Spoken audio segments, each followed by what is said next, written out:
Yes, നിങ്ങളുടെ കണ്ണിൽ പ്രതിജ്ഞ അങ്ങനെ തന്നെയാ. നിങ്ങളുടെ കണ്ണിൽ നിന്നും മാറുമ്പോ പ്രതിജ്ഞയ്ക്ക് മറ്റൊരാളാകാലോ. പ്രതിജ്ഞയെ സംശയമുണ്ടെന്ന് CI മുംതാസ്. പണത്തിന് വേണ്ടി കുട്ടിമണിയെ കൊല്ലാൻ വന്ന പ്രതിജ്ഞ ലക്ഷ്യത്തിലെത്താതെ വയലോരം വീട്ടിൽ നിന്നിറങ്ങുന്നു. മതികലയോട് ഇനിമേൽ വയലോരം വീട്ടിൽ കയറരുതെന്ന് പറയുന്ന സുഭദ്ര. കുട്ടിമണിയെ കൂടുതൽ ശ്രദ്ധിക്കണമെന്ന് സീത ഡോക്ടറോട് പറയുന്നു. ആശുപത്രിയിലെത്തുന്ന മതികല പ്രതിജ്ഞയുടെ അനിയനെ കൂട്ടിക്കൊണ്ടുപോകുന്നു. തുടർന്ന് കാണുക.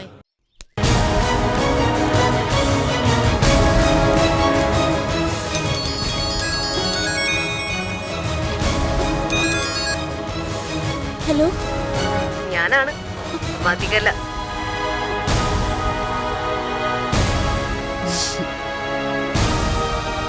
നിന്റെ നെഞ്ചെടുപ്പ് ഞാൻ കേൾക്കുന്നുണ്ട്. മുറിയിൽ വന്ന് കേറിയപ്പോ കിടക്കയിൽ നിന്റെ അനിയനില്ല.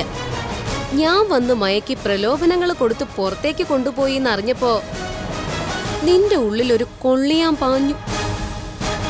ഇപ്പൊ നീ സമനില തെറ്റിയവളെ പോലെ അവനെ കിടന്ന് തെരയുവാ അല്ലേ? എടി, എന്റെ അനിയൻ എവിടെയെന്ന്? ഞാനും നിന്റെ അനിയനും കൂടി ഈ ബിൽഡിങ്ങിന്റെ ഏറ്റവും മുകളിലുണ്ട്. അവനെ ഇത്തിരി കാറ്റും വെളിച്ചമൊക്കെ കൊള്ളിക്കാൻ വേണ്ടിട്ട് മുകളിലേക്ക് കൊണ്ടുവന്നതാ. നീ വരുന്നെങ്കി വാ. ദേ, വേഗം വരണം കേട്ടോ. ചെലപ്പോ നീ ഇങ്ങ് മുകളിൽ എത്തുന്നതിന് മുൻപ് നിന്റെ അനിയൻ താഴേക്ക് പോയെന്ന് വരും. എന്തായാലും കരള് പോയ ഒരു പയ്യൻ. അവനെ എന്തിനാ ഇങ്ങനെയിട്ട് കൊല്ല ചെയ്യുന്നേ? അവ പെട്ടെന്നങ്ങ് പോട്ടെന്നേ. എന്തു പറയുന്നു? നിന്റെ മോനൂനെ നിനക്ക് താഴെ വെച്ച് കാണണോ അതോ മോളിൽ വന്ന് കാണണോ? എന്റെ മോനൂനെ ഒന്നും ചെയ്യരുത്. നീ വാ, നീ വേഗം മുകളിലേക്ക് കയറി വാ. ആ പണത്തിന്റെ കാര്യത്തിൽ ഒരു തീരുമാനം ഉണ്ടാക്കും. നീ വാ.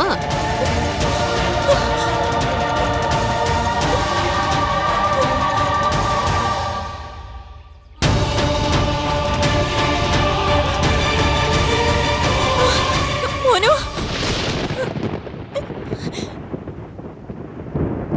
മോനു, ചേച്ചി, മോനു.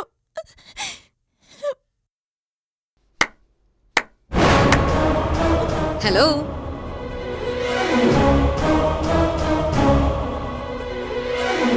നിനക്ക് എന്താ വേണ്ടത്? എവിടെ എന്റെ ക്യാഷ്? ഫോണിലൂടെ നീ വലിയ അട്ടഹാസവും വീരവാദവും ഒക്കെ മുഴക്കിയല്ലേ അവിടുന്ന് ഇറങ്ങിയത്. വന്നിറങ്ങിയപ്പോ തന്നെ വയലൂരും വീട്ടിൽ നീ നടത്തിയ ഡബിൾ പ്ലേ ഒക്കെ കണ്ടപ്പോ ഞാൻ ഒരുപാടങ്ങ് ആനന്ദിച്ചു, പ്രതീക്ഷിച്ചു. ചോരക്കൊതിയുള്ള വടയക്ഷിയാണ്, കള്ളിയങ്കാട്ട് നീലിയാണെന്നൊക്കെ ഞാനങ്ങ് കരുതി.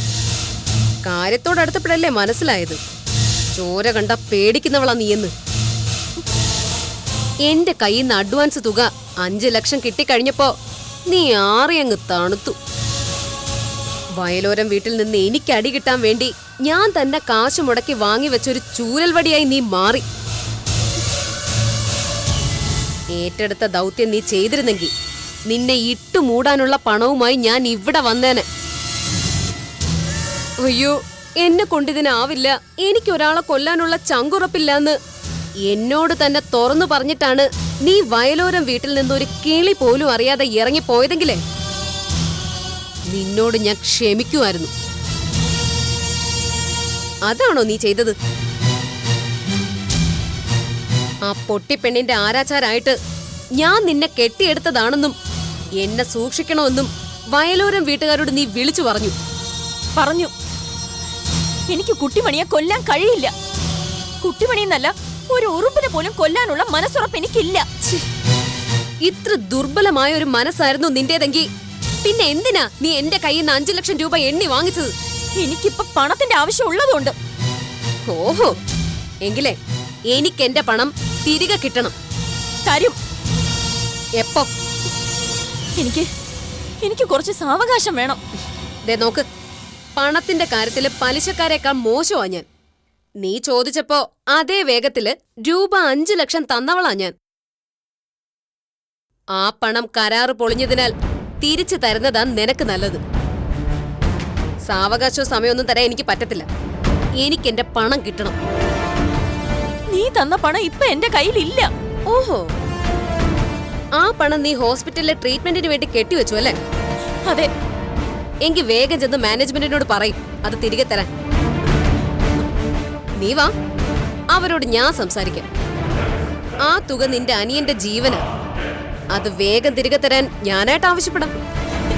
അടച്ച തുക തിരികെ കിട്ടില്ല. ഇല്ലേ? അപ്പൊ എന്റെ ക്യാഷ് അത് നീ എങ്ങനെ തരും? പറഞ്ഞില്ലേ, എനിക്ക് കുറച്ച് സാവകാശം നീ താ. തരാം. നിനക്ക് ഞാൻ 1 മാസം തരാം. ഇന്നത്തെ കൂട്ടി 30 രാത്രികളും 30 പകലുകളും തരാം. മാനം വിൽക്കാൻ ഇറങ്ങിയാ പോലും ഈ തുക തരാൻ നിനക്ക് പറ്റൂ? ഒരാളെ കൊല്ലാനല്ലേ നിനക്ക് പേടിയുള്ളൂ. പലരുടെയും ഒപ്പം കിടക്കാൻ എന്തിനാ പേടിക്കുന്നത്? എടി,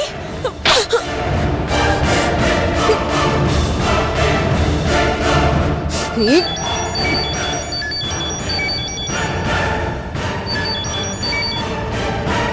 ഹലോ, ഞാനാണ് നിന്റെ അച്ഛൻ മഹാദേവൻ തമ്പി.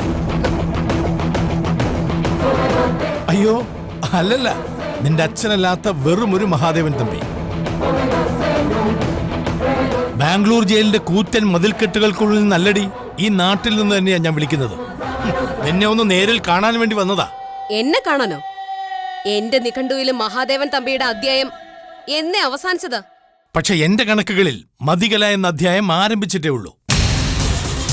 നീ എവിടാണെങ്കിലും ഞാൻ വരും. അതിനുവേണ്ടി ജാമ്യത്തിൽ ഇറങ്ങിയവനാ ഞാൻ. നിന്നോട് കണക്ക് തീർക്കാൻ ഇറങ്ങിയവരുടെ പട്ടികയിൽ 1-ാം സ്ഥാനത്ത് ഇപ്പൊ ഞാനാണല്ലോ. ജയിലെന്ന് പറയുന്നതേ കുറ്റം ചെയ്തവർക്ക് ശിക്ഷ അനുഭവിക്കാൻ വേണ്ടി മാത്രമുള്ളതല്ല. അതിലകപ്പെട്ടു പോകുന്ന നിരപരാധികൾക്ക് പകരം വീട്ടാനുള്ള മനക്കരുത്ത് ആർജിക്കാനുള്ള ഒരിടം കൂടിയാണ്. അപ്പൊ പിന്നെ ഏത് മരുഭൂമിയിൽ പോയി നീ ഒളിച്ചാലും എനിക്ക് നിന്നെ കണ്ടല്ലേ പറ്റൂ.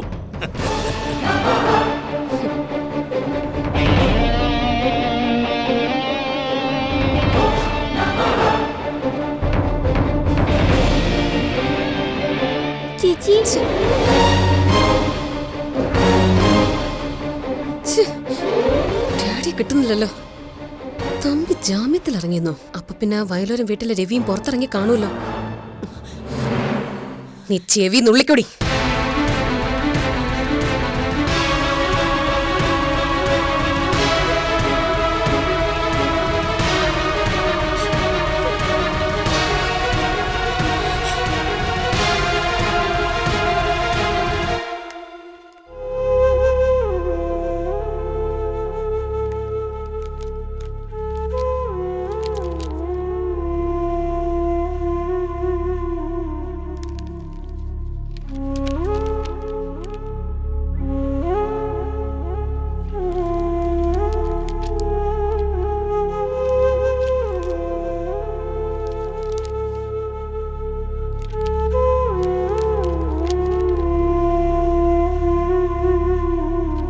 ഓക്കെ. വക്കീലെ, ജാമ്യം ഉറപ്പല്ലേ? അക്കാര്യത്തിൽ യാതൊരു സംശയവും വേണ്ട. ഒരു കാര്യത്തിൽ മാത്രം നിങ്ങൾ ശ്രദ്ധിച്ചാൽ മതി. ഞാൻ പറഞ്ഞു തന്നതുപോലെ മാത്രമേ കോടതി പറയാൻ പാടുള്ളൂ. അതിനപ്പുറത്തേക്കോ ഇപ്പുറത്തേക്കോ ഒരക്ഷരം പോലും വായിന്ന് വരരുത്. ഇല്ല. അക്കാര്യം നിങ്ങൾ പാലിച്ചാൽ ഫസ്റ്റ് സിറ്റിംഗിൽ തന്നെ ജാമ്യം ഉറപ്പാ. ബാക്കിയൊക്കെ സവിത മാഡം നോക്കിക്കോളും. വക്കീല് പറഞ്ഞതുപോലെ തന്നെ ഞങ്ങൾ 3 പറഞ്ഞോളാം. വക്കീലിനെ ഞങ്ങൾ പൂർണ്ണമായിട്ട് വിശ്വസിക്കുക. പിന്നെ ആ പ്രതിജ്ഞയാണ് ജാമ്യത്തിന്റെ കാര്യത്തിന് വേണ്ടി ഉത്സാഹം കാണിച്ചതെന്നും പുതിയ നോട്ടുകൾ എത്തിച്ചെന്നും വക്കീല് പറഞ്ഞല്ലോ.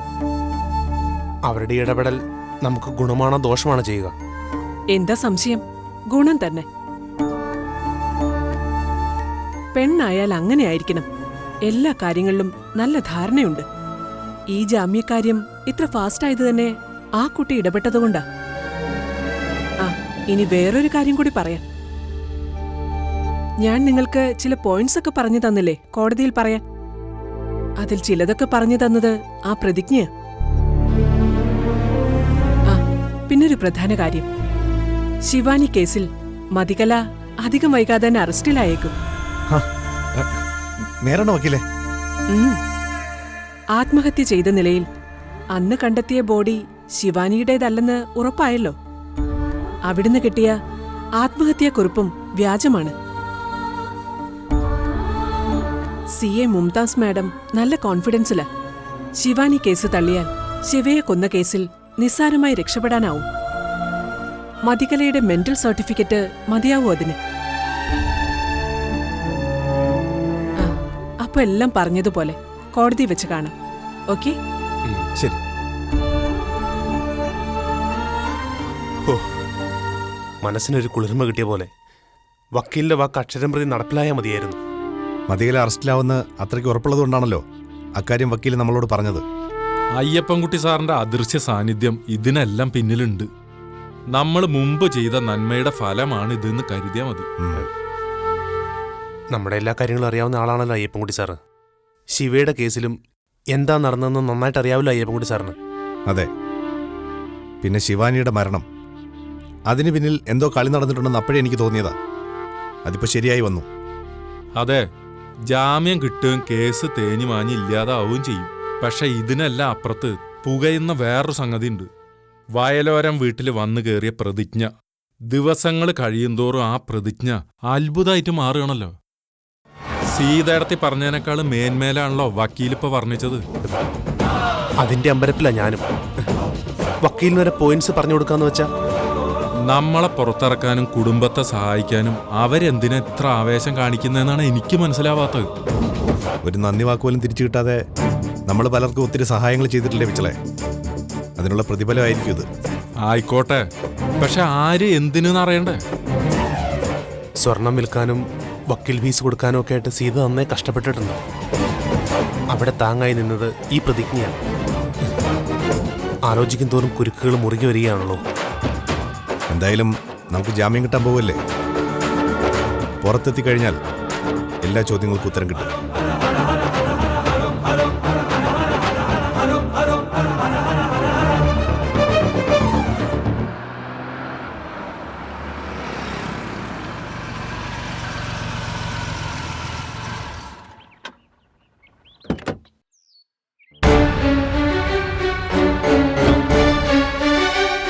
എനിക്ക് ജാമ്യം കിട്ടി. ബാംഗ്ലൂരിൽ നിന്ന് വരിക ഞാൻ. അപ്പോ രവിയോ? രവിക്ക് ജാമ്യം കിട്ടിയില്ല.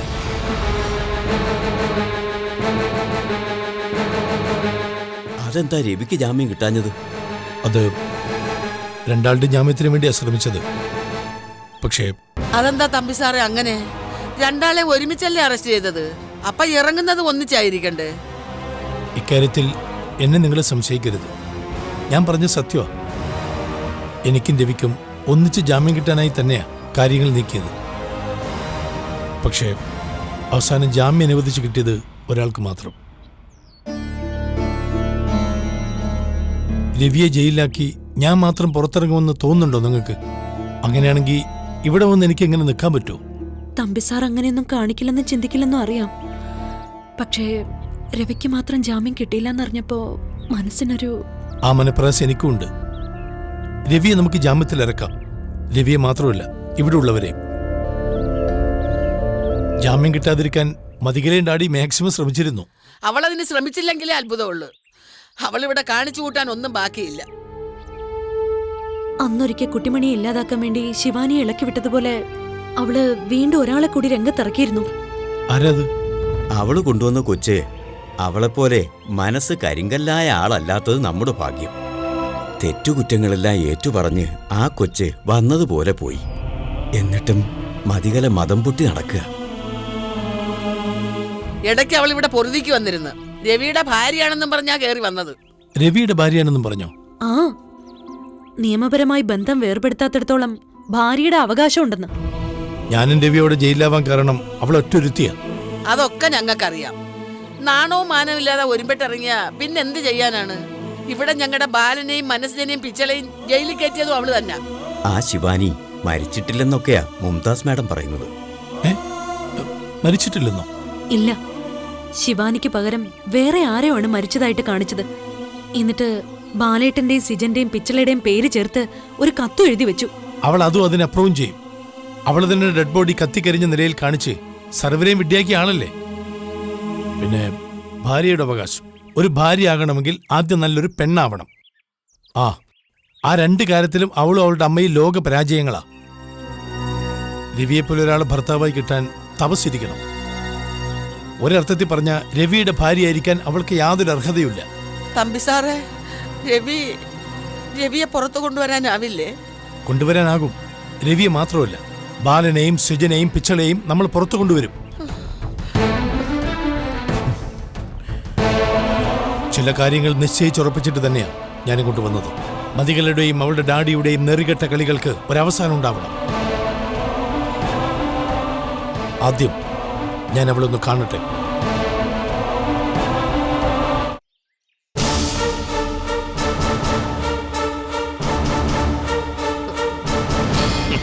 എന്താ ഇപ്പൊ വിശ്വാസമായില്ലേ? മഹാദേവൻ തമ്പി ജയിൽ ചാടിയൊന്നുമല്ല, കോടതി ജാമ്യം അനുവദിച്ച് തന്നു. രവിക്ക് ജാമ്യം കിട്ടിയില്ല. കിട്ടിയിരുന്നെങ്കിൽ ഒരുപക്ഷെ ഞാൻ ഇവിടെ എത്തുന്നതിന് മുൻപേ രവി ഇവിടെ എത്തുമായിരുന്നു.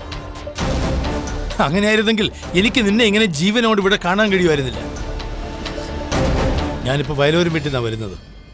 ദുഷ്ചെയ്തികൾ കൊണ്ട് അവിടെയുള്ള സകലരെയും പേടിയുടെ മുൾമുനയിൽ നിർത്തിയിട്ടുണ്ട് നീ.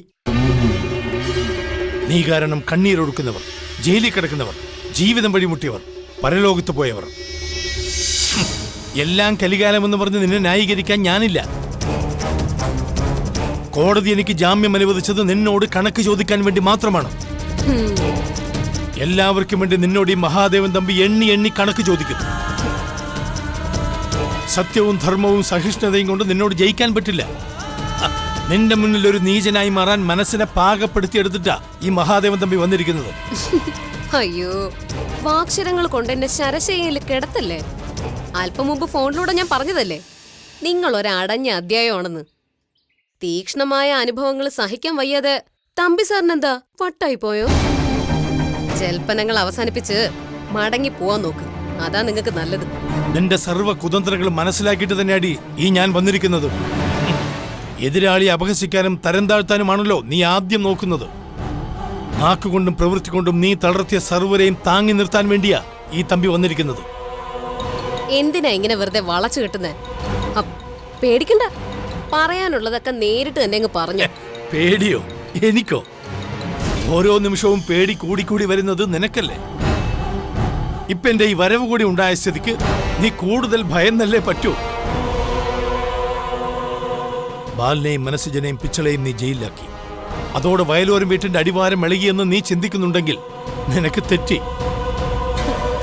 മഹാദേവൻ തമ്പിക്ക് ഇനി ഇവിടെ വലിയ റോളുണ്ട്. ഏതറ്റം വരെ പോയാലും വയലോരം വീട്ടിലുള്ളവരെ ഞാൻ ജയിലിൽ നിന്ന് പുറത്തു കൊണ്ടുവരിക തന്നെ ചെയ്യും. ഓഹോ, ആശ്രിത വത്സർക്ക് അപായം സംഭവിക്കുമ്പോ രക്ഷകനായി അവതരിച്ചിരിക്കുമല്ലേ സാക്ഷാൽ ശ്രീ മഹാദേവൻ തമ്പി. അതടി അവതരിച്ച തന്നെയാ. അവരെ നിന്റെ ദ്രോഹങ്ങളിൽ നിന്നും രക്ഷിക്കാൻ വേണ്ടി ഇനി നിന്നെ കൊല്ലണമെന്നാണ് മുകളിൽ നിന്നുള്ള ഉത്തരവെങ്കിൽ നിന്നെ സംഹരിക്കാനുള്ള മനക്കരുത്ത് കൂടിപ്പി മഹാദേവൻ തമ്പിക്കൊണ്ട്. നിന്നെ മാത്രമല്ല, വേണ്ടി വന്ന നിന്റെ അമ്മ ജലജകുമാരിയെയും ഡാഡി എന്ന നിന്റെ പുതിയ രക്ഷകനെയും കൂട്ടക്കുരുതി ചെയ്തിട്ട് ഈ മഹാദേവൻ തമ്പി ഒരു കുറ്റബോധവുമില്ലാതെ ജയിലിലേക്ക് പോകും. നല്ല തമാശ. മറ്റുള്ളവരുടെ ജീവിതം നിനക്കെന്നൊരു തമാശയായിരുന്നല്ലോ. നിന്നെ ലാളിച്ചും കൊഞ്ചിച്ചും സ്നേഹിച്ചും വളർത്തിയ എന്നെ പോലും ഒരു വലിയ തമാശയായി കണ്ടവളല്ലേ നീ. നീ ഒരുത്തി കാരണം ജീവിതത്തിൽ ഇന്ന് വരെ ഞാൻ പരാജയപ്പെട്ടിട്ടേ ഉള്ളൂ. തോൽക്കാൻ വേണ്ടി ജനിച്ചയാള് അങ്ങനെ തന്നെ അവസാനിക്കുന്നതല്ലേ നല്ലത്. എനിക്കൊരവസാനം ഉണ്ടാവുമെങ്കിൽ അത് നിന്നെ തീർത്തിട്ട് തന്നെ ആകുമടി. എന്റെ ജയം അവിടെയാണെന്ന് നീ ഓർത്തോ? അതെ, നിങ്ങൾ എന്നെ എന്ത് ചെയ്യാനാ? ഒരു ചുക്കും ചെയ്തില്ല. ജയിലിൽ നിന്ന് പുറത്തു വന്നതിന്റെ ആവേശത്തിൽ ഇങ്ങനെ കുരയ്ക്കുന്നതല്ലാതെ മറ്റൊന്നിനും നിങ്ങളെ കൊണ്ടാവില്ല. കയ്യിലുള്ള പണം കണക്കില്ലാതെ ചെലവാക്കിയ പോലും വയലോരം വീട്ടിലുള്ള ഒരാളെ പോലും നിങ്ങൾക്ക് പുറത്തു കൊണ്ടുവരാനാവില്ല. എന്റെ ഡാഡിയുടെ അശ്രദ്ധ കൊണ്ട് മാത്രം നിങ്ങൾക്ക് ജാമ്യം കിട്ടിയിട്ടുണ്ടെങ്കിലേ അതെന്നോട് വന്ന് പകരം വീട്ടാനോ കണക്ക് തീർക്കാനോ ഒന്നും അല്ല. വയലോരം വീടിന്റെയും അവിടെ ഉള്ളവരുടെയും സർവനാശത്തിന് സാക്ഷിയാകാനാ.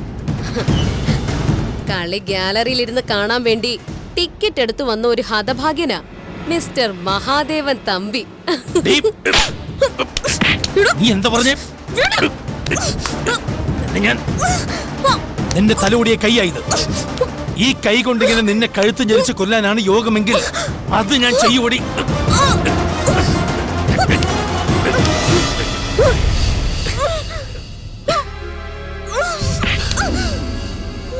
നിന്റെ മരണം എന്റെ കൈകൊണ്ട് തന്നെ സംഭവിക്കുക. അതിങ്ങനെ വിജനമായ ഒരു സ്ഥലത്തായിരിക്കില്ല. ഒരു വലിയ ജനക്കൂട്ടത്തിന്റെ നടുവിൽ വെച്ച് ഒരു പുണ്യകർമ്മം പോലെ ഞാനതങ്ങ് ചെയ്യും. ദീർഘായുസ് കൊണ്ടല്ല ഇപ്പൊ നീ എന്റെ കയ്യിൽ നിന്ന് രക്ഷപ്പെട്ടത്. നീ ഉണ്ടാക്കി വെച്ച കെട്ടുകഥകളുടെ ചുരുളഴിയണം. ബാലനും മനസ്സുജനും പിച്ചളയും നിരപരാധികളാണെന്ന് തെളിയണം. പിന്നെ അടുത്ത നിമിഷം ഒരു കോടതിക്കും വിധിക്കാൻ കഴിയാത്ത ശിക്ഷ നിനക്ക് ഞാൻ വിധിക്കും.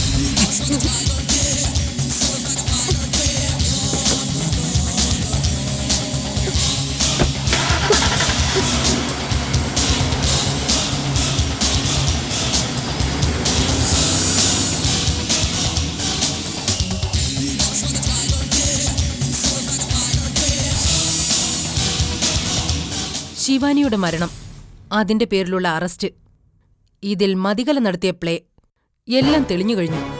ഇനി മതികലയുടെ അറസ്റ്റ്. അപ്പോ ഞാൻ വന്ന സമയത്ത് മോശമായില്ല. മതികലക്ക് തക്കതായ ശിക്ഷ കിട്ടിയിരിക്കണം. ഒരു പെണ്ണൊരിക്കലും ഇങ്ങനെയൊന്നും ആകാൻ പാടില്ല. പെണ്ണെന്നല്ല ആരും. ജീവിതത്തിൽ ഒരു തെറ്റും ചെയ്യാത്ത പുണ്യാളൊന്നല്ല ഞാൻ. പറ്റിപ്പോയിട്ടുണ്ട് പല തെറ്റുകുറ്റങ്ങളും. സാഹചര്യങ്ങളുടെ സമ്മർദ്ദം കൊണ്ട് സംഭവിച്ചു പോകുന്ന കൈത്തെറ്റുകളെ ഓർത്ത് പശ്ചാത്തപിക്കാറുണ്ട് ഞാൻ. ആ പശ്ചാത്തപമാണ് എന്നെ പിടിച്ചു നിർത്തുന്നത്. പക്ഷേ മതികല തെറ്റ് ചെയ്യുന്നത് ഒരു കലയാക്കി മാറ്റിയവളാണ്. അത് മാത്രമാണ് അവളുടെ ലഹരി. നല്ലൊരു കുടുംബജീവിതം നയിക്കാൻ പര്യാപ്തമായ ഒരിടത്തേക്കാണ് ഞാൻ അവിടെ കല്യാണം കഴിപ്പിച്ചയച്ചത്. ഭർത്താവ് മാത്രമല്ല, ഭർത്തൃ വീട്ടുകാരൻ നല്ല തങ്കപ്പെട്ട സ്വഭാവമുള്ളവരാ. ഒരു പെണ്ണിനെ സംബന്ധിച്ചിടത്തോളം അതിൽ പരം ഭാഗ്യം വേറെ എന്തു വേണം? പക്ഷേ മതികലയുടെ മനസ്സ് നമ്മൾ ആരും ചിന്തിക്കുന്ന വഴിയിലൂടെ അല്ല പോയത്. അവൾ കാരണം എത്ര പേരാ കണ്ണീര് കുടിച്ചത്, ഇപ്പൊ ദുരിതത്തിൽ കഴിയുന്നത്. മതികല ആരാണ് എന്താണെന്നൊക്കെ വളരെ ഡീറ്റെയിൽഡ് ആയിട്ട് ഇതിലുണ്ട്. തന്ത്രങ്ങൾ കൊണ്ടും പണം കൊണ്ടും കൗശലങ്ങൾ കാണിച്ചും മതികല ഏതറ്റം വരെയും പോകുമെന്ന് അറിയാവുന്നതുകൊണ്ടാ വളരെ കരുതലോടുകൂടി ഞാൻ കാര്യങ്ങൾ നീക്കിയത്. ഒടുവിൽ മതികലയുടെ തൊട്ടടുത്തെത്തിക്കഴിഞ്ഞു ഞാൻ. എങ്കിലും സൂക്ഷിക്കണം. അവൾക്ക് സപ്പോർട്ടായി ഇപ്പോൾ ഒരാളുണ്ട്. ഡാനിയൽ ഡിസൂസ. കൂടെ കിടന്നവനെ രാപ്പനി അറിയുമെന്ന് പറഞ്ഞ പോലെ അവരെ രണ്ടാളെയും വളരെ വ്യക്തമായി എനിക്കറിയാം. മുംതാസ് മേഡ് ഇപ്പൊ പറഞ്ഞതുപോലെ ഏതറ്റം വരെ അവർ പോകും അറിയാം. ഈ ഡാഡിയുടെ ഹിസ്റ്ററിയും എനിക്ക് കിട്ടിയിട്ടുണ്ട്. നിങ്ങളെയും വയലോരം വീട്ടിലെ രവിചന്ദ്രനെയും, അതായത് നിയമപരമായി ബന്ധം പിരിയാത്ത മതികലയുടെ ഭർത്താവിനെയും ബാംഗ്ലൂരിൽ വെച്ച് അറസ്റ്റ് ചെയ്യിപ്പിച്ചത് ഇവര് രണ്ടുപേരുമാണല്ലോ. അതെ, മതികലയ്ക്ക് വേണ്ടി അയാൾ പണമെറിഞ്ഞ് കളിച്ചു. അങ്ങനെ എനിക്ക് രവിക്കുമെതിരെ കള്ളക്കേസ് ചുമത്തപ്പെട്ടു. ഇപ്പൊ ഞങ്ങൾക്ക് ജാമ്യം കിട്ടാതിരിക്കാൻ അവർ കിണഞ്ഞ് ശ്രമിച്ചിരുന്നു. പക്ഷേ എനിക്ക് ജാമ്യം കിട്ടി. മതികൽ അറസ്റ്റ് ചെയ്യാനുള്ള തെളിവുകൾ കിട്ടിയെന്നല്ലേ മാഡം പറഞ്ഞത്? എങ്കിലും ഒട്ടും വൈകിക്കണ്ട. പിന്നിടുന്ന ഓരോ നിമിഷവും അവർക്കുള്ള ആനുകൂല്യമായി മാറും. ഇല്ല, ഇനി ഒരാനുകൂല്യവും മതികലയ്ക്ക് കിട്ടില്ല. ഒരാൾക്കും. മതികലയുടെ ഡാഡിക്ക് പോലും ഇനി ഒന്നും ചെയ്യാനാവില്ല. മതികല എന്ന ചാപ്റ്റർ ഇവിടെ ക്ലോസ് ആവാൻ പോകുന്നു.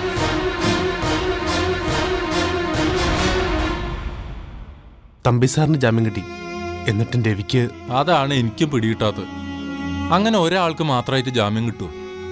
അത് ചിലപ്പോ എന്തെങ്കിലും സാങ്കേതിക പ്രശ്നം കൊണ്ടായിരിക്കും പിച്ചളെ. അല്ലാതെ തമ്പി സാർ അങ്ങനെ പക്ഷപാതമൊന്നും കാണിക്കില്ല. തനിക്ക് ജാമ്യം കിട്ടിയില്ലെങ്കിലും രവിയേട്ടൻ എങ്ങനെയെങ്കിലും ജാമ്യം കിട്ടണമെന്ന് ആഗ്രഹിക്കുന്ന ആളാ തമ്പി സാറ്. അതൊക്കെ ശരി തന്നെയാ. തമ്പി സാർ നല്ലയാളും മനുഷ്യസ്നേഹിയൊക്കെയാണ്.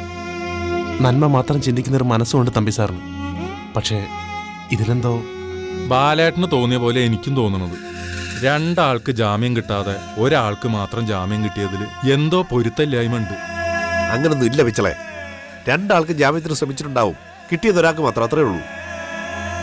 ഇവിടെ ഇപ്പോ നമുക്ക് 3 പേർക്കുമാണ് ജാമ്യാപേക്ഷ കൊടുത്തിരിക്കുന്നത്. ചിലപ്പോ ഇതിലും അങ്ങനെ ഒരു തരംതിരിവുണ്ടായെന്ന് വരാം. സിജ, ഞാനൊരു സാധ്യത പറഞ്ഞതേ ഉള്ളൂ. ജാമ്യം കിട്ടുന്നത് നമുക്ക് 3 പേർക്കും തന്നെയായിരിക്കും. എനിക്കിപ്പോ ജാമ്യം കിട്ടിയില്ലെങ്കിലും അത് കാര്യാക്കണ്ട. ബാലേട്ടനും മനസ്സുജമ്പായിക്കും ജാമ്യം കിട്ടി പുറത്തെത്തണം. അവിടെ കുട്ടിമണിപ്പങ്ങള് കണ്ണ് തുറന്ന് പുറത്തെത്തുമ്പം മനസ്സുജമ്പായി കൺമുന്നിൽ ഉണ്ടാവണം ബാലേട്ടനും. എന്റെ മനസ്സിപ്പോ അവിടെ തന്നെ അമിച്ചളെ. മനസ്സുകൊണ്ട് കാണുന്നുണ്ട് ഞാൻ എന്റെ കുട്ടുവരെ. മനസ്സുകൊണ്ട് താലോലിക്കുന്നുണ്ട് എന്റെ കുഞ്ഞുമണിയെ. സിജ, ഒരുപക്ഷെ നമുക്ക് മൂന്നാൾക്കൂടെ ഒരുമിച്ച് ജാമ്യം കിട്ടാതെ വരുമോ? പൊട്ടച്ചിന്റെ അത് ജാമ്യത്തിലുണ്ടായേക്കാവുന്ന തരംതിരിവിനെ കുറിച്ച് സിജൻ പറഞ്ഞപ്പോ തോന്നിപ്പോയതാ. ബാംഗ്ലൂരിൽ തമ്പി സാറിന് മാത്രമായിട്ടല്ലേ ജാമ്യം കിട്ടിയത്, അതുപോലെ എങ്ങാനും നമുക്കും. ഏയ്, അങ്ങനൊന്നും ഉണ്ടാവില്ല ബാലേട്ടാ. 3 ആൾക്ക് ജാമ്യം കിട്ടുമെന്ന് വക്കീൽ തറപ്പിച്ച് പറഞ്ഞതല്ലേ. കുട്ടുവിനെയും കുഞ്ഞുമണിയെയും കാണാനായിട്ട് കണ്ണ് പടച്ചോണ്ടിരിക്കുക. നമ്മളെ അറസ്റ്റ് ചെയ്ത് കൊണ്ടുവരുമ്പോ കണ്ട കുഞ്ഞുമണിയുടെ മുഖമാ ഇപ്പോഴും എന്റെ മനസ്സിൽ.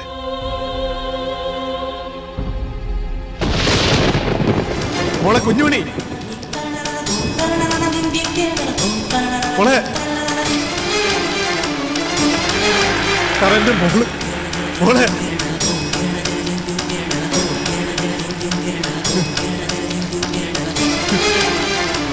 മോളെ മോളെ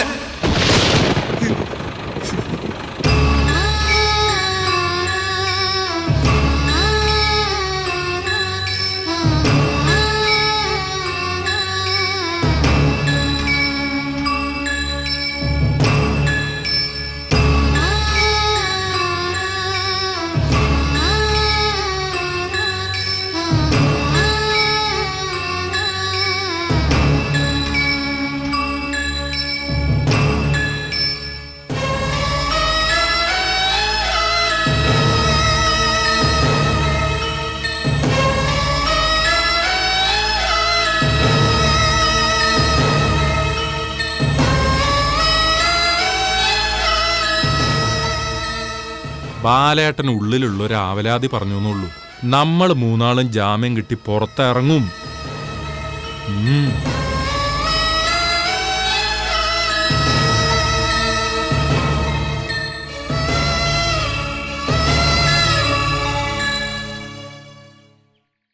കുട്ടിമണിയുടെ ചികിത്സ ഏതാണ്ട് പൂർത്തിയായി. ആ ഇരുണ്ട മുറിയിൽ ഇന്ന് രാത്രി കൂടി. നാളത്തെ സൂര്യോദയം കുട്ടിമണിയുടെ കണ്ണുകളിലേക്കായിരിക്കും. 21 ദിവസത്തെ ചികിത്സ കഴിഞ്ഞപ്പോ ലെസ്ലി ഡോക്ടർക്ക് നേരിയൊരു ആശങ്ക. അതാ 2-3 ദിവസം കൂടെ ട്രീറ്റ്മെന്റ് തുടരാന്ന് തീരുമാനിച്ചത്. എങ്ങനെ നോക്കിയാലും അത് ഗുണമല്ലേ ചെയ്തുള്ളൂ. Yes, she's perfectly all right. അന്ന് ഞങ്ങൾ പറഞ്ഞ അതേ നിലയിലേക്കാവും കുട്ടിമണി നാളെ പുറത്തേക്ക് വരിക. ബാലേട്ടനും സിജനും പിച്ചളയ്ക്കും ഒക്കെ നാളെ തന്നെ ജാമ്യം കിട്ടിയേക്കും. ഇക്കാര്യം പറഞ്ഞ സവിതാ നമ്പ്യാർ മാഡം എന്നെ വിളിച്ചിരുന്നു. പിന്നെ ഞാൻ പറയുന്നതിനെ വേറൊരു രീതിയിൽ കാണരുത്. എന്താ അത്? എന്തെങ്കിലും കാരണം കൊണ്ട് ജാമ്യം കിട്ടുന്നത് 1-2 ദിവസം കൂടെ നീണ്ടുപോയാ കുട്ടിമണി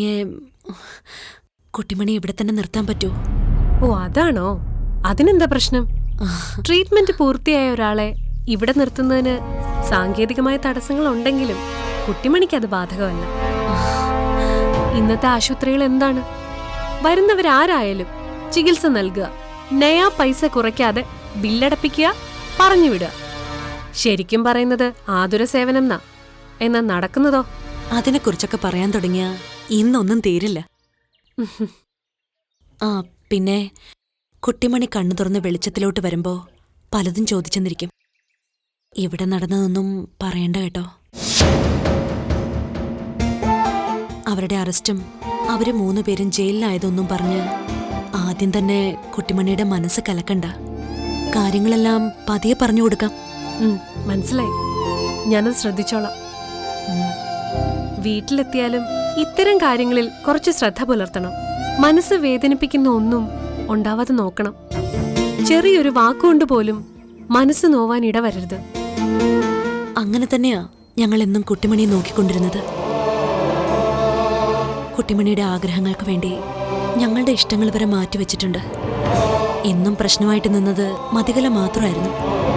അവളെന്നും കുട്ടിമണിയെ ശത്രുവായിട്ടേ കണ്ടിട്ടുള്ളൂ.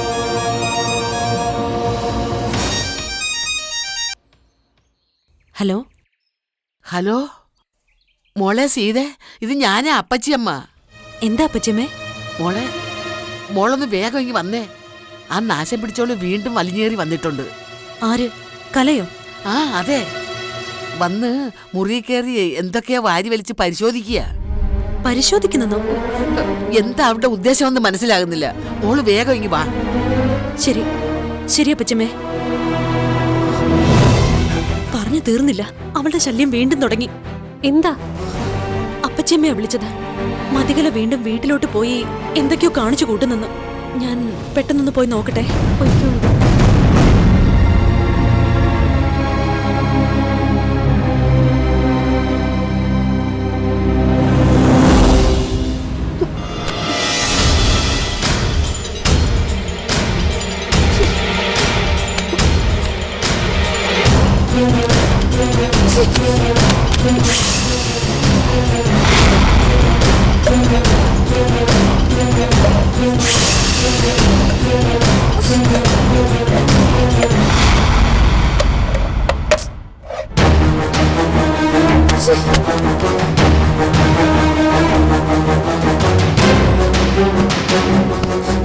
അയ്യോ, ഇതെന്ത് കൂത്താണെന്ന് നോക്കണേ.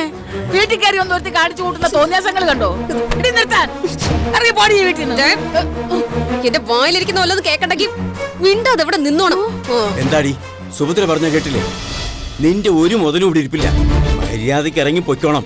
ഇല്ലെങ്കിലേ അയൽവക്കക്കാരെ വിളിച്ചു കൂട്ടി നിന്നെ ഇവിടെ നിന്ന് അടിച്ചിറക്കും ഞാൻ. അയൽവക്കക്കാരോ? അവരൊക്കെ നല്ല ആൾക്കാരാ. ഇവിടെ ഒന്നും ആരും വരാൻ പോകുന്നില്ല. കൊല്ലും കൊലയൊക്കെ നടക്കുന്നവരുടെ വീട്ടിൽ കയറിയാലേ അവരുടെ അന്തസ്സും അഭിമാനവും ഒക്കെ പോയെന്ന് വരും. നിന്നെ പ്രസംഗിക്കാതെ ഇറങ്ങി പോടി ഇവിടുന്ന്. നാശം പിടിച്ചവളെ.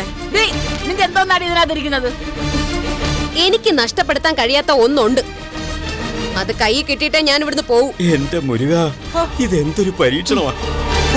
എത്ര പോക്ക് കെട്ടവളാണെങ്കിലും ഒരു നാണോ മാനോ വേണ്ടേ?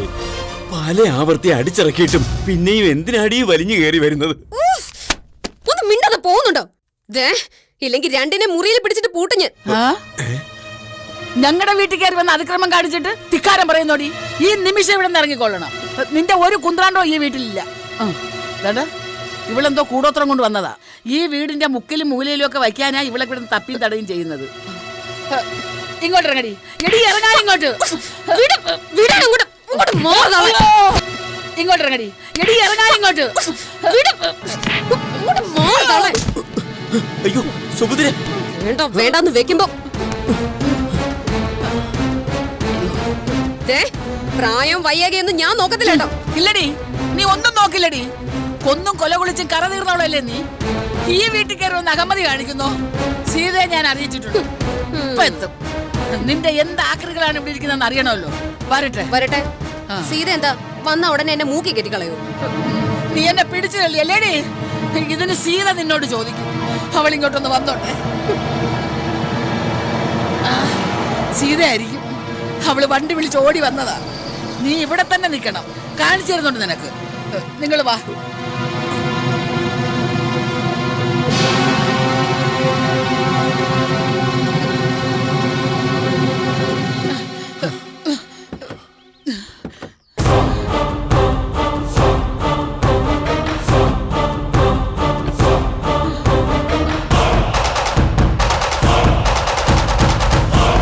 ഒരുത്തിയെ കൊണ്ട് ഞങ്ങളുടെ പൊറുതി മുട്ടി. അവൾ ഇവിടെ നാൾക്ക് നാൾ കയറി വന്ന് തോന്നിയാസം കാണിക്കുക. ഇന്ന് ഇതിനൊരു തീരുമാനം ഉണ്ടാക്കണം. വയസ്സായവർക്ക് നേരെ കൈയും കാലും പൊക്കുന്നവരെ ശിക്ഷിക്കാൻ ഇവിടെ നിയമമുണ്ടല്ലോ. അവളെ കൈയോടെ പിടികൂടി ശിക്ഷിക്കണം. സീതയെന്നെ വിളിച്ചിരുന്നു. മതികലയുടെ പുതിയ വീട്ടിലേക്ക് പോകുന്ന യാത്രയിലായിരുന്നു ഞാൻ. അപ്പോഴാ സീതയുടെ വിളിയുണ്ടായത്. എവിടെയാണ് അവൾ? മതികല അവൾ അകത്തുണ്ട് മാഡം. മുറി കയറി എല്ലാം വാരി വലിച്ചിട്ട് ആ നാശം പിടിച്ചോളെ എന്തോ തിരയുവാ. അവളെ ഈ കയ്യേറ്റം ഇന്നത്തോടെ അവസാനിപ്പിക്കണം മാഡം. മാഡത്തിനെ അത് കഴിയൂ.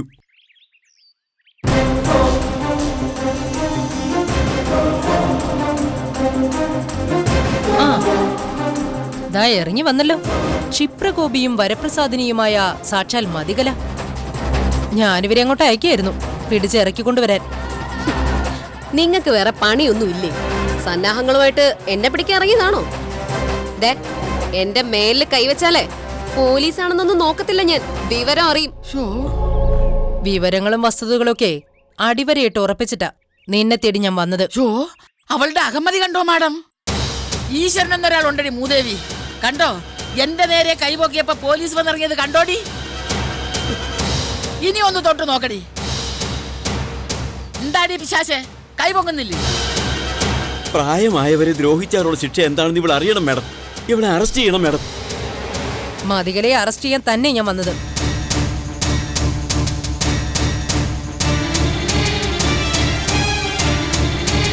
പക്ഷേ അത് ഇവരെ ദ്രോഹിച്ചതിന്റെ പേരിലല്ല. പരമാവധി ശിക്ഷ കിട്ടാവുന്ന ഒരു കുറ്റം മതികലയുടെ തലയ്ക്ക് മുകളിൽ തന്നെ ഇരിപ്പുണ്ടല്ലോ. ശിവാനി കേസിൽ മതികലയ്ക്ക് പ്രതികൂലമായി എല്ലാ തെളിവുകളും ഞാൻ ഫയൽ ചെയ്തു കഴിഞ്ഞു. ഒരു പാരലൽ ഇൻവെസ്റ്റിഗേഷൻ ആയതുകൊണ്ട് മതികലയെ അറസ്റ്റ് ചെയ്യാൻ ഒരു സ്പെഷ്യൽ ഓർഡർ കൂടി വേണമായിരുന്നു. ദാ മതികലയെ അറസ്റ്റ് ചെയ്യാനുള്ള സ്പെഷ്യൽ ഓർഡർ.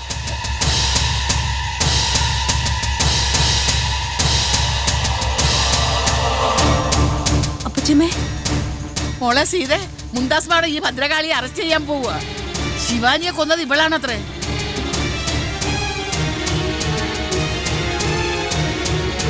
നമ്മുടെ വിളി ഈശ്വരൻ കേട്ടു മോളെ. മുംതാസ് മാഡം ഇവളെ കയ്യാമം വെക്കാൻ പോവാ.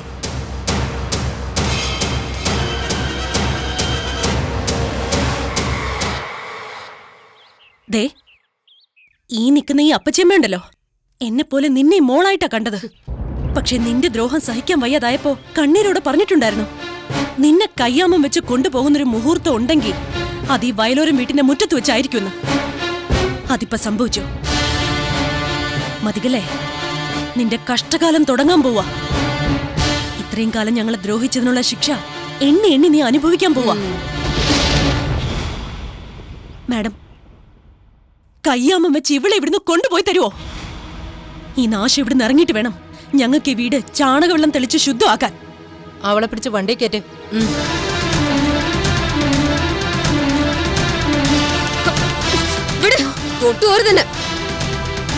അതെ മുംതാസ് മാഡം, ഈ മാലാഖമാരെയും കൊണ്ട് വന്ന വഴിക്ക് എന്നെ തിരിച്ചു പോയേക്ക്. മതികലയോട് കളിക്കാൻ നിൽക്കണ്ട. നീ കൂടുതൽ സീനുണ്ടാക്കാതെ വന്ന വണ്ടി കയറ്. നിങ്ങളുടെ ഈ വിരട്ടും ഭീഷണിയൊക്കെ വല്ല കവലച്ചട്ടമ്പികളോടോ മുച്ചീട്ട് കളിക്കാരോടോ ആയിക്കോ. എന്റെ നേരെ വേണ്ട. ഈ സ്പെഷ്യൽ ഓർഡർ എന്റെ കയ്യിലുണ്ടെങ്കിൽ നിന്നെ കൊണ്ടേ ഞാൻ പോവും. നിങ്ങളെന്താ എന്നെ നിയമം പഠിപ്പിക്കണോ? തൽക്കാലം ഈ സ്പെഷ്യൽ ഓർഡറും കൊണ്ട് മുംതാസ് മാഡം തിരികെ പോയാട്ടെ. എനിക്കെതിരെ ഇങ്ങനെ ഒരു ഓർഡർ ഉണ്ടെങ്കിൽ എന്റെ വക്കീലിനെയും കൊണ്ട് ഞാൻ മജിസ്ട്രേറ്റിന്റെ വീട്ടിൽ ഹാജരായിക്കോളാം. പോയാട്ടെ. അതെ, നിന്റെ അടിവയറ്റത്തൊരു ചവിട്ടി തന്നിട്ട് പിടിച്ച് വണ്ടി കയറ്റാൻ അറിയാഞ്ഞിട്ടല്ല. ചവിട്ടി കലക്ക് മാഡം. മുട്ടുകാലി എഴഞ്ഞു വേണം ഇവളീ മുറ്റത്തുനിന്ന് പോവാൻ. അപ്പച്ചമ്മേ, ഇനി നമ്മൾ ഒന്നിലും ഇടപെടണ്ട. മുംതാസ് മാഡത്തിന് അറിയാം ഇവിടെ ഇവിടുന്ന് കൊണ്ടുപോകാൻ. നമ്മളത് കാണും. ആ എങ്കി വാ, എന്നെ ഒന്ന് തൊട്ടു നോക്ക്. എന്റെ അടിവയറ്റിലല്ലേ മാഡത്തിന് ചവിട്ടേണ്ടത്. ചവിട്ട്. ഞാൻ എന്താ നിന്ന് തരാം. ചവിട്ട്. ഇവരെയൊക്കെ സുഖിപ്പിക്കാൻ വേണ്ടി എന്നെ ഇവിടെ ഇട്ട് മർദ്ദിച്ച് അവശയാക്കിയേ കൊണ്ടുപോകുള്ളൂ എന്നുണ്ടെങ്കിൽ അങ്ങനെ ആയിക്കും. അവളുടെ ഒരു ഷോ. നീ കെട്ടിച്ചമച്ച കേസിലെ 3 പാവങ്ങൾ ജയിലിൽ കിടപ്പുണ്ട്. എനിക്ക് അവരെ മോചിപ്പിക്കണം. നീ കൈകൊണ്ട് ചെയ്തു കൂട്ടിയ കുറ്റകൃത്യങ്ങൾക്കൊക്കെ അർഹമായ ശിക്ഷ നിനക്ക് കിട്ടിയേ വേണം. വന്ന് വണ്ടി കയറി.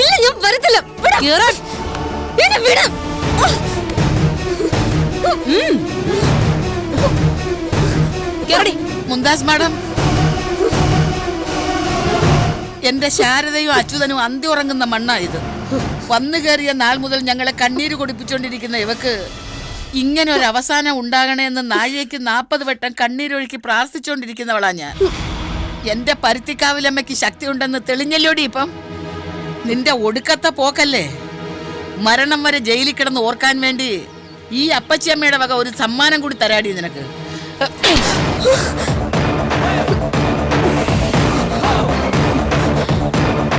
ഇനി കൊണ്ടുപോയിക്കോ മാഡം. ഇവളെ മരണം വരെ തൂക്കിക്കൊന്നിട്ട് കോറത്തുണി കൊണ്ട് പൊതിഞ്ഞു കെട്ടി ശവമായിട്ട് വേണം ഇനി ഇവളെ പുറത്തു വരാൻ. ഇത് കുറെ മുമ്പായിരുന്നെങ്കിൽ ഈ അനിഷ്ടങ്ങളൊന്നും വയലോരം വീട്ടിൽ സംഭവിക്കില്ലായിരുന്നു. നേരാ, ഇപ്പൊ അങ്ങനെ ഒരു കുറ്റബോധം തോന്നുന്നുണ്ടോ? കേരടി അങ്ങോട്ട്.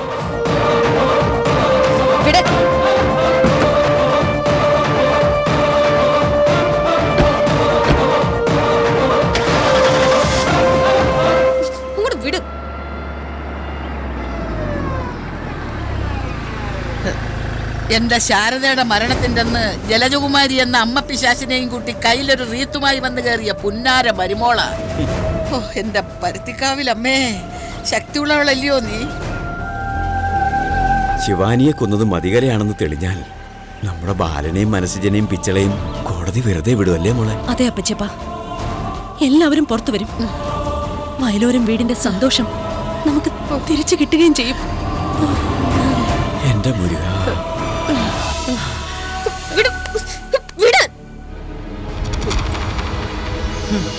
കുറച്ചു നേരം അവിടെ നിൽക്ക്. നിനക്കെതിരെയുള്ള പേപ്പേഴ്സ് ഒക്കെ ഒന്ന് ക്ലിയർ ആക്കട്ടെ.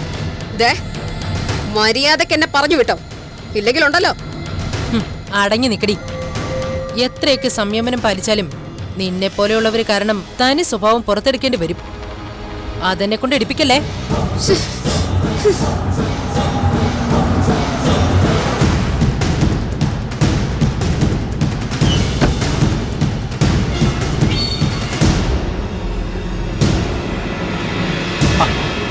ഈ ഒരു കാഴ്ച കാണിച്ചു തന്നതിന് ഒത്തിരി നന്ദിയുണ്ട്. അതൊരു താങ്ക്സിൽ ഒതുങ്ങില്ല. എന്റെ ഡ്യൂട്ടിയുടെ ഭാഗമാണിത്. മതികല അർഹിക്കുന്നതാണിത്. ഓഹോ, ഇയാൾക്ക് വേണ്ടിയിട്ടുള്ള കളിയാണല്ലേ ഇത്? കൊള്ളാം. കൃത്യനിർവഹണത്തിൽ വെള്ളം ചേർക്കാത്തൊരു പോലീസ് ഓഫീസർ. നിർത്തടി. കൂലിവേല ചെയ്യിപ്പിക്കുന്നതും ആളെ വേഷം കെട്ടി കളിപ്പിക്കുന്നതും നിന്റെ ശൈലി. ഞാൻ ഇന്നും സ്ട്രെയിറ്റ് റൂട്ടിലേ പോയിട്ടുള്ളൂ. അതുകൊണ്ട് തന്നെയാ ഇതിനകത്ത് കയറാൻ നീ ഇത്രയും വൈകിയത്. ഇവിടെ ഒരു ഒത്തുകളിയുമില്ല. ഞങ്ങൾക്കാർക്കും അതിന്റെ ആവശ്യമില്ല. എന്നെങ്കിലും ഒരിക്കൽ സത്യം ജയിച്ചല്ലേ പറ്റൂ. അതിന്റെ സാക്ഷ്യമാണത്. പാപത്തിന്റെ ശമ്പളം മരണമാണ്. അതിലേക്കുള്ള ആദ്യ ചുവടുവെപ്പായത്. FIR ഫൈനൽ സ്റ്റേജിലാണ്. രക്ഷപ്പെടാനുള്ള ഒരു പഴുതുപോലും അതിലുണ്ടാവാൻ പാടില്ല. സൂചി കയറ്റാനുള്ള ഇടം കിട്ടിയാ തൂമ്പ കയറ്റാൻ നോക്കുന്ന ഇനമാണല്ലോ നീ. ശിവാനി കേസിൽ നീ കാണിച്ച ഡബിൾ പ്ലേ, കൃത്രിമം കാണിക്കൽ, ആൾമാറാട്ടം, വ്യാജരേഖ ചമയ്ക്കൽ തുടങ്ങിയ ഒട്ടനവധി കുറ്റങ്ങളാണ് നിനക്കെതിരെ നിരത്താൻ പോകുന്നത്. രക്ഷ കിട്ടില്ല. അങ്ങനെ അങ്ങ് തീർത്തു പറഞ്ഞാൽ എങ്ങനെയാ മാഡം?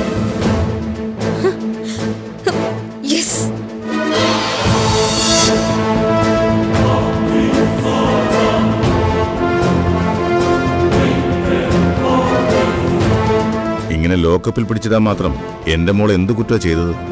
കുറ്റങ്ങളെ ചെയ്തിട്ടുള്ളൂ. അതൊക്കെ FIRൽ സവിസ്താരം എഴുതി പിടിപ്പിച്ചിട്ടുണ്ട്. ജാമ്യത്തിലിറങ്ങി നേരെ ഇങ്ങോട്ട് വന്ന് ഇതിനാണല്ലേ? പക്ഷേ ഫലമില്ലാതെ പോയല്ലോ മഹാദേവൻ തമ്പി. ഇതെന്താണെന്നറിയാമോ? എന്റെ മകൾ മെന്റൽ പേഷ്യന്റ് ആണെന്നുള്ളതിന്റെ മെഡിക്കൽ സർട്ടിഫിക്കറ്റ്.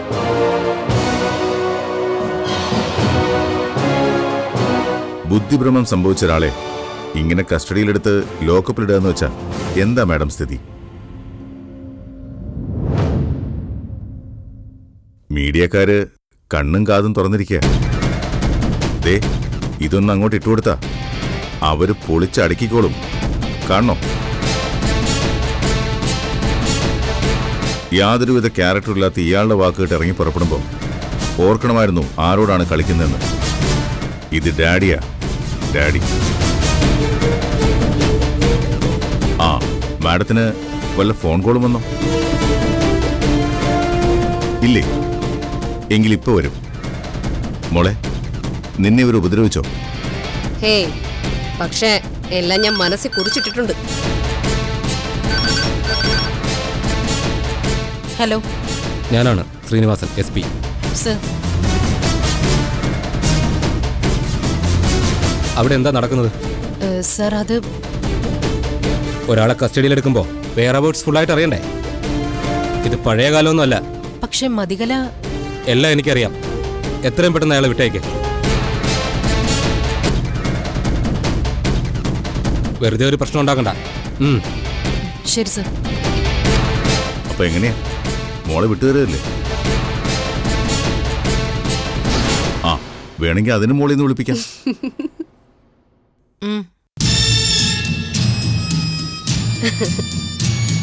ഇതേ മതികലയാ, മതികല. ഇത് ഞാൻ വെറും ഒരു സ്പോർട്സ്മാൻ സ്പിരിറ്റിൽ എടുക്കുകയുള്ളൂ. പക്ഷേ ഇതിനൊന്നും മാപ്പില്ല. ഞാൻ ആവർത്തിച്ച് നിങ്ങളോട് പറഞ്ഞതാ, എന്നോട് കളിച്ച പൊള്ളൂന്ന്. ഇപ്പൊ പൊള്ളിയില്ലേ? മാഡത്തിനുള്ളത് ഞാൻ എന്റെ കണക്ക് പുസ്തകത്തിൽ പ്രത്യേകം കുറിച്ചിടുന്നുണ്ട്. ഓരോന്നായി തീർത്ത് തീർത്ത് ഞാനിവിടെ എത്തും. എന്താ ശരി, വരട്ടെ മാഡം. പോണ്ടേടി.